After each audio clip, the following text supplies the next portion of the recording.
Welcome to Joy in the Breakthrough, a podcast where we'll be talking to a wide range of leaders from different generations and backgrounds, leaders who have found power in being broken open.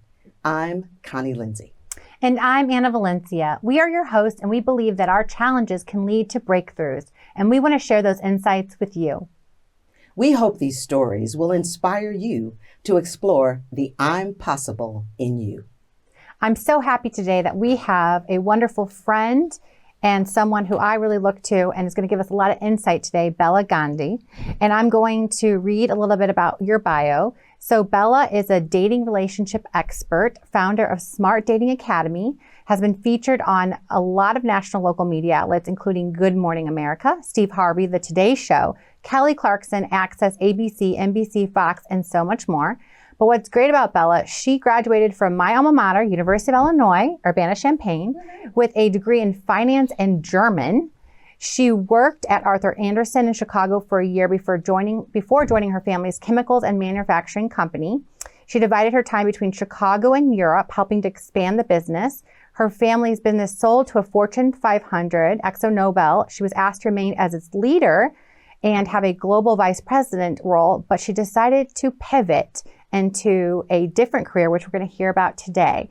Bella, thank you so much for coming on. Before we dig in, I want to just say, you know, Connie and I, we said this is not going to be a dating show because we're talking about leaders, but we know how relationships matter.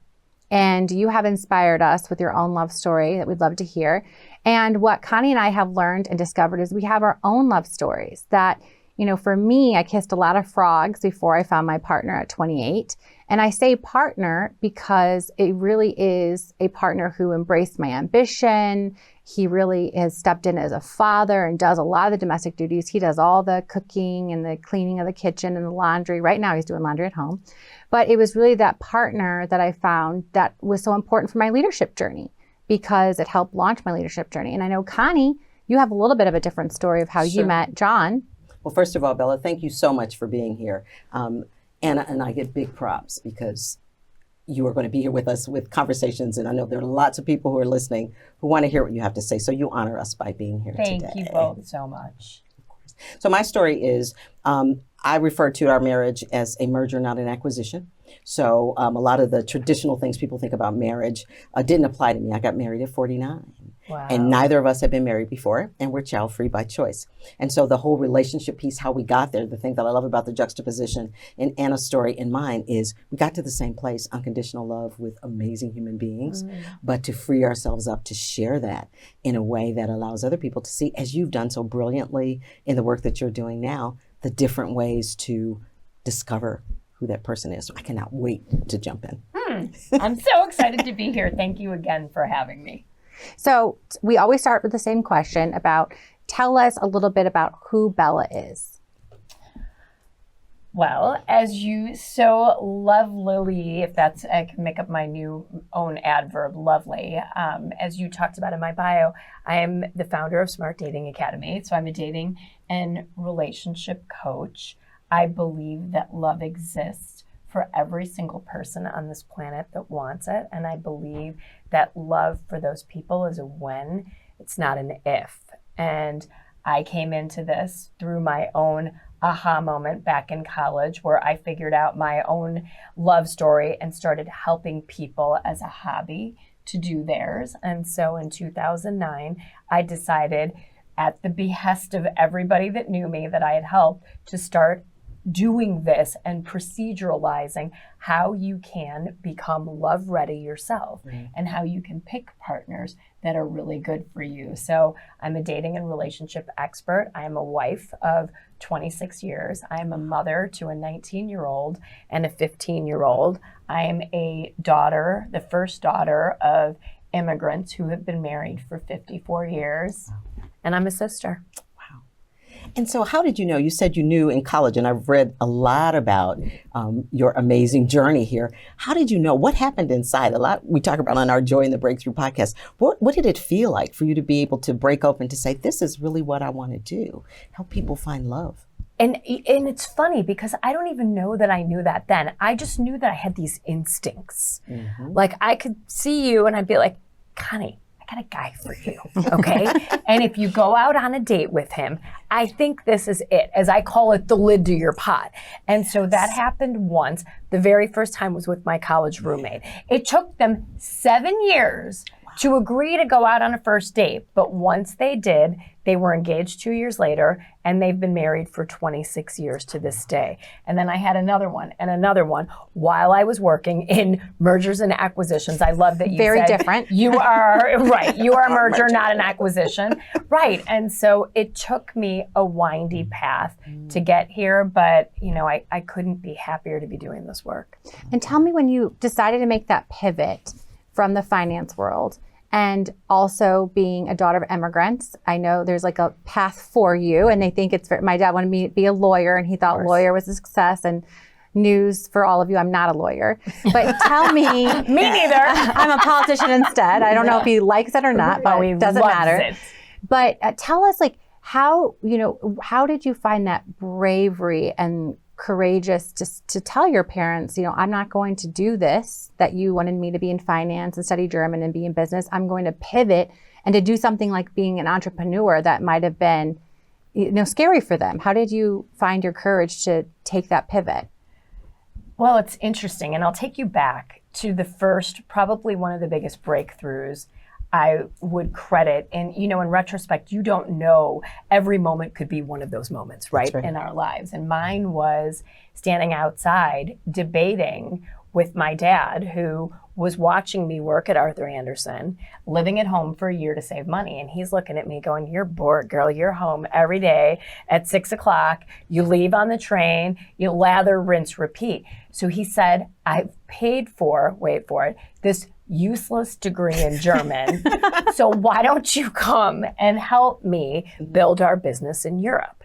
And I said to him, "Dad, I took one class in chemistry in high school." So he's a chemical engineer. We made a competitive product to Teflon for pots and pans. And I'm looking at him going, "What am I going to do for you? Why do you want me to do this? I speak German, but I got to be in chemistry." And he looked at me. He is 5'3". He is small. He's the same height as me, but he takes up space, if you know what I mean. And my grandmother would call that cover all the ground you stand on. Absolutely, right. Big shadow. And he looked at me. And I said, "What am I going to do?" And he said, "Don't ever ask me that question again. You were only limited to your own ambition." And he spun around and he walked off our deck. And I was like, what does that mean? I was 23. I'm like, limited to your own ambition. I don't know, but it sounds kind of cool. And I am kind of bored. So I went to Andy, who my boyfriend at the time. I talked to my boss at Arthur Andersen, who said, go, jump. This is an opportunity you'll never get again. And I thought, okay. And my dad said, if you don't like it, you can always leave. No hard feelings, but give it a try. Best decision ever. I learned everything I know about business, entrepreneurship, so much of how to be a good human and a good leader at my family's company at CCC, because my dad takes no prisoners. He's like, "Okay, here you are, you're 23, go to Japan for a month, here's a one-way ticket, I will tell you when you come home." Wow. Right, and so best breeding ground ever. So to come back to that, to your question about entrepreneurship and how I could tell my parents, "Hey, guess what? Who come from the land of arranged marriages, okay?" Let's just say my parents met on a Sunday. They were engaged on Thursday. 4 days later, married 3 days later, okay? How do you tell your parents, after you have worked together, sold a company to a Fortune 500 company, "Hey, you guys, guess what? I'm going to leave there. They want to promote me, move me to Nashville to run a bigger facility, but I'm going to say peace out because I think I'm supposed to do something different." Right. And it took me 3 years of really, really hard soul searching. I left this job not knowing what I wanted to do. And I was so afraid of failure. I was so afraid of what my family would think if it didn't work.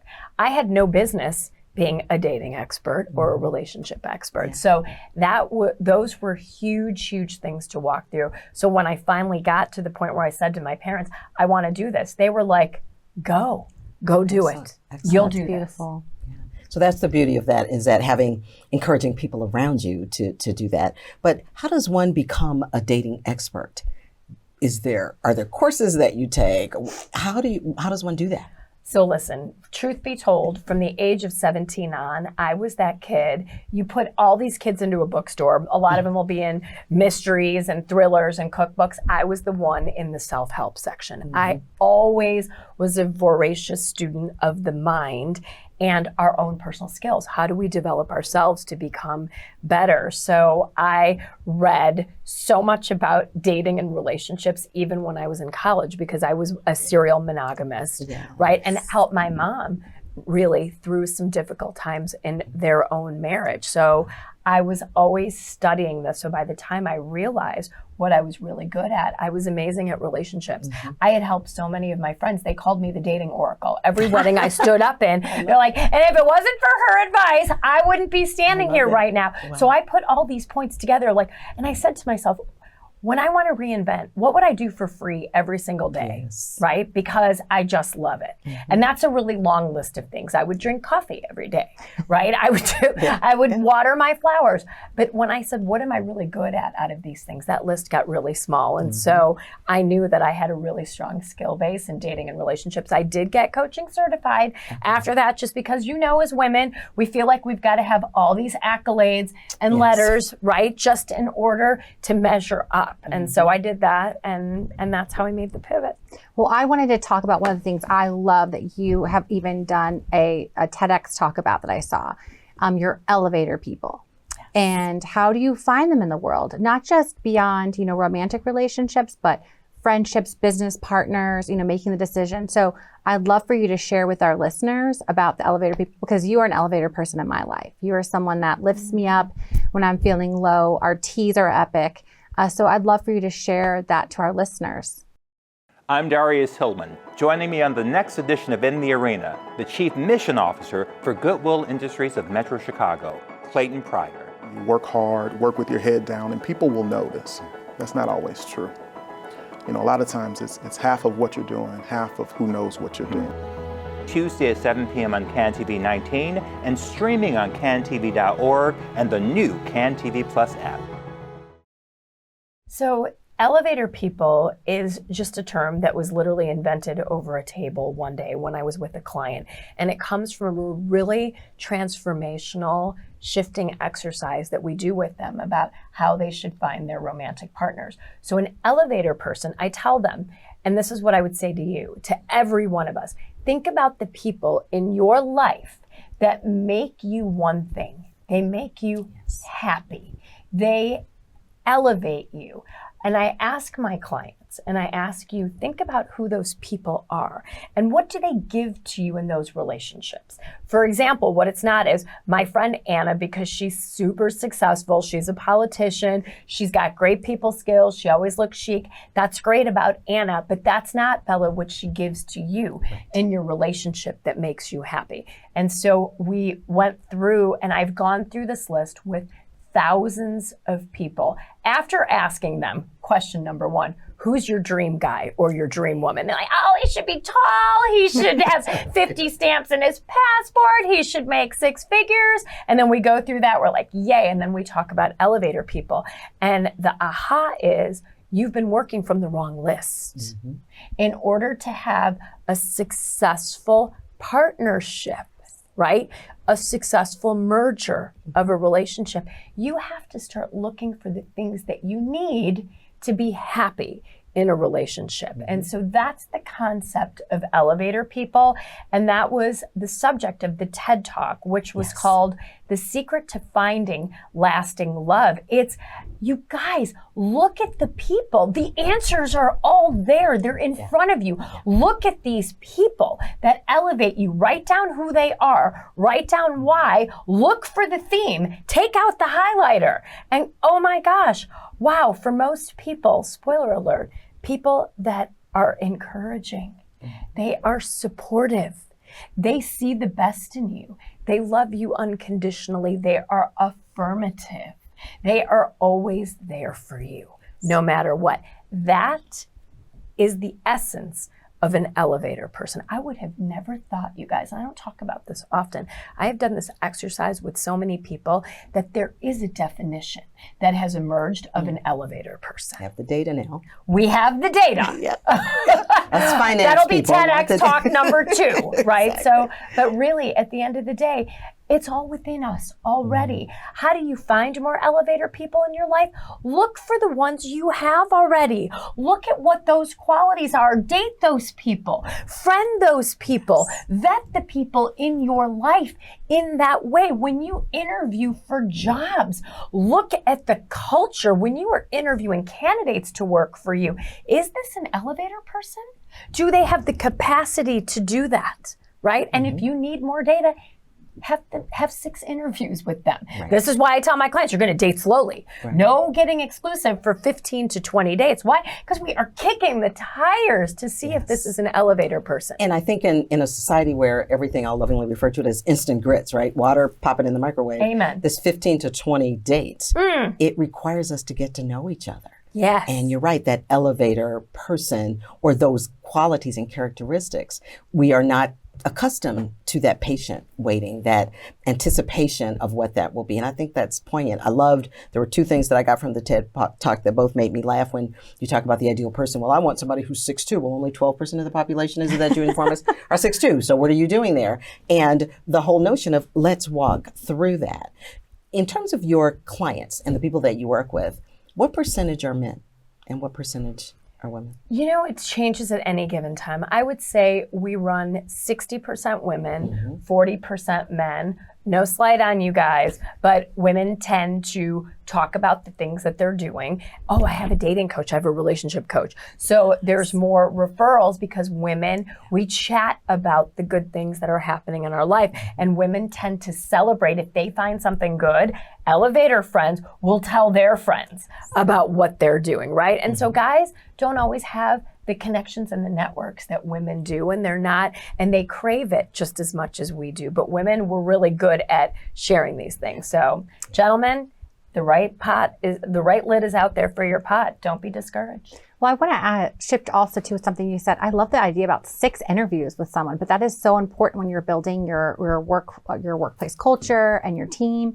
But I have another question to spin. So let's say a friendship is ending or a relationship. What are the red flags we should look for? Because you also talk about butterflies are not always good instincts, right? And I think people associated with butterflies being good, oh, that means it's the right person, the right fit. But can you talk a little bit about those red flags we should be aware of when we're seeking out our elevator people and whether they're the right fit for us? A great question. What I would tell you is, yes, again, if you live in the romance aisles of bookstores or you're watching Hollywood or Bollywood, it's all about, oh my gosh, I have butterflies. I'm so excited. This is the right person for me. What that is it's anxiety. It's fear. It's your gut telling you something is not right. And butterflies don't just happen in the dating world. I have met women socially where I feel the flutter of the butterflies. I was like, that is not your person. Move on. Be kind, be cordial, move on, right? Because that person is activating your anxiety for some reason. You are sensing there are red flags in those people. So, and that happens. I was interviewing candidates for a new job. The response from a candidate put a pit. I was like, these are red flags. Right? A lot of people, my hirer said, well, I think we can address this.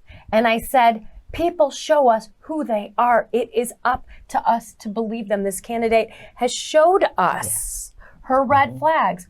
Game over. And I think we get taught over time to push that feeling away. Yes. Yes. And not to listen to ourselves. Exactly. Not to listen to those instincts. We're Exactly. taught to just move along and keep going. And I'll tell you what, the first interview with this girl was good. I was excited. She said all the right things. There were no butterflies. But the email response that came 3 days later, I was like, oh, well, bless her heart. There are 5 red flags in that. Exactly. And I had to go back to my recruiter saying, I think these are things we can address. I'm like, no, we can't. That's character. Yeah.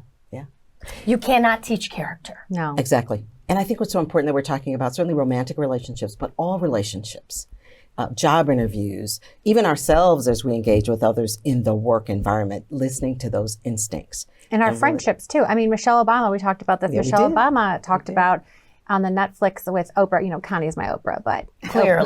the Clearly. Oprah. Our Oprah. Right. Everything Connie says I want to write down, even during the podcast. But she talks about this in her interview about when she and President Obama went to the White House, some friends didn't make it because they didn't have the oxygen to make that next trek. And I think it's really hard as, you know, I've gone into my leadership journey, you start to kind of edit people. You know, what are acquaintances and what are real true friends and who are your elevator people. And I've noticed I have no more time or energy for gossip or really talking about anything that is not really meaningful or purposeful. And so being able to really understand and being okay with saying to some people, I love you from afar and I still love and care for you, but as I have less energy and time because I'm a mom now and my career and everything else. So I think that's really important for all of us to recognize. Yeah. And then you said to be kind, which I think is a great reminder. Relationships can have a shelf life. For sure. And I think as humans, sometimes we don't understand that. And I think to give yourself the permission to what I call bless and release somebody. Yes. Bless and release, hashtag. And it's okay. You wish them all that is good in the world, but you're going to release them from your first inner circle. Or maybe they go to the second chair or the third chair or wherever it is. It's okay. And sometimes people ask me, do I need to have that conversation? No. You don't need to have that conversation. You know why? We are the only people that can give ourselves closure. Sometimes we feel like I need to have that conversation with her. No, you really don't. You need to have it with yourself. You look in the mirror and you tell yourself, and we're now done. Right. And she's going to move to this place in my life. And it's okay. Why put bad energy into the world? And we'll both be fine. And we'll both be okay because most likely she feels it too. Exactly. Do you see what's happening right now as I'm being mentored and coached right now? This is what it looks like to our listeners and audience. I'm always loving these times. One of the things I love about you, Bella, is your honesty and your kindness. And you had talked about with this releasing, you started doing this meditation.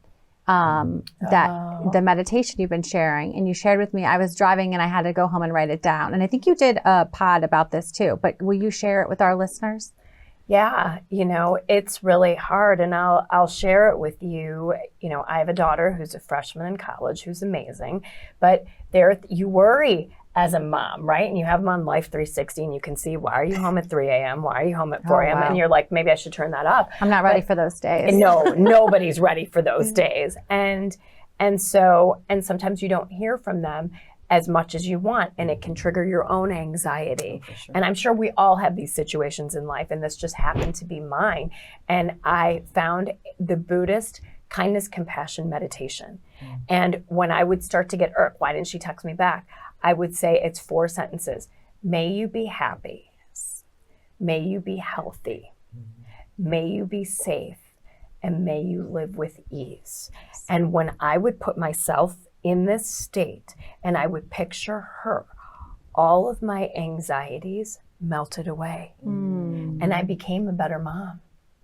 Whenever I have those moments, it is send that meditation out to that person in that moment. And the person it helps the most is ourselves, because it lowers your own cortisol, your own fight or flight, all of those hormones that frankly make us sick. Yes. Physically, emotionally, right? It's like, what is the definition of anger? It's like drinking poison and expecting the other person to die, right? And when we don't manage ourselves, right, it's like self-regulation. And that kindness, compassion meditation, do it, everybody. Think about that person, and don't tell me you don't have that person. We all have those people that we're going to be, may you be happy, may you be healthy, may you be safe, may you live at ease. And you're going to have to say it 100 times a day. And that's okay, because it will help you every ding dang time you do it. And that's relationships. That's It doesn't have to be a relationships. romantic relationship. It could be Anybody. any relationship. Or someone you need to Right. offer Right. forgiveness to. Maybe. Exactly. And sometimes ourselves. Yes. Ourselves. Absolutely. And that's such a good point, is we don't have that compassion for ourselves. It's like, oh my gosh, I shouldn't have said that to her. She's going to hate me. It's like, you know what? Would you tell your best friend that? No, be compassionate to yourself. And then what might you do if you think you've hurt somebody? Pick up the phone and say, you know what? I said something that might have been a paper cut to you, and I really want to tell you I'm sorry for that. And most likely they're like, girl, what are you talking about?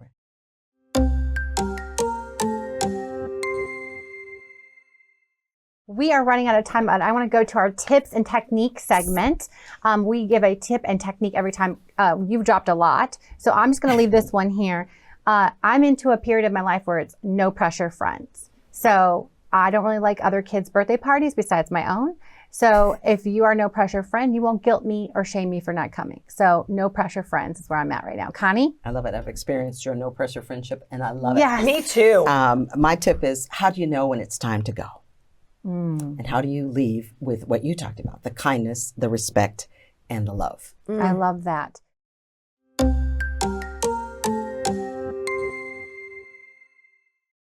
And we'll end our segment with our say less. We love Connie. She teaches us to say more by saying less. What do you got for us today, Connie? Today I have no as a complete sentence. In our relationships, sometimes we really want to please other people and feel good about who we are, and we say yes to too many things, which can lead to guilt, judgment, all of the things that aren't healthy for us. So we can say no with love, with being authentic, and it's a complete sentence. I need to take that tip to heart myself. Bella, it's been lovely to have you and be on this episode with us, and obviously Connie and the joy that you all bring. So we hope that you will join us next time for Joy in the Breakthrough. Thank you for joining us today.